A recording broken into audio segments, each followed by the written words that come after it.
I'm Dave Beaudoin, news editor at Ballotpedia, and here's another edition of Beyond the Headlines.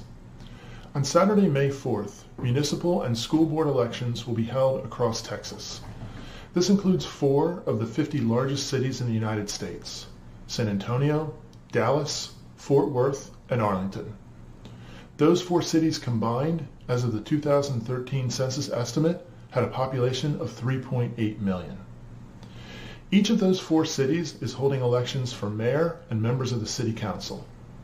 In all races, if no candidate receives a majority of the vote in the May 4th general election, a runoff will take place on June 8th. In 3 of those 4 large Texas cities, incumbent mayors are running for re-election, including San Antonio, Fort Worth, and Arlington.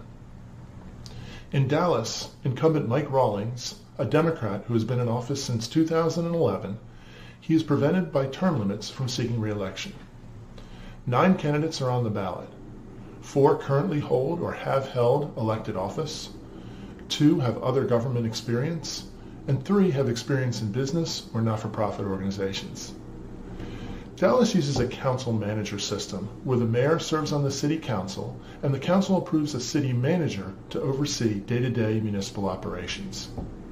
The mayor of Dallas appoints city council committee members and their chairpersons, determines what policy-related agenda items will be considered by the council, and makes policy and budget recommendations. The mayor of Dallas does not have veto power. Let's talk about when and where you can vote. The deadline to register to vote in this election or to receive an absentee ballot in the mail has passed. Early voting began on Monday, April 22nd, and continues through Tuesday, April 30th, at some 55 locations across the city.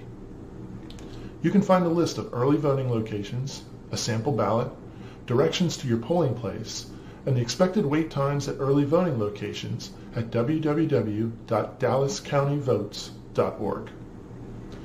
On Election Day, May 4th, voters must vote at their designated precinct. Polls are open from 7 a.m. to 7 p.m. local time. If you're in line at the time the polls close, you'll be allowed to vote.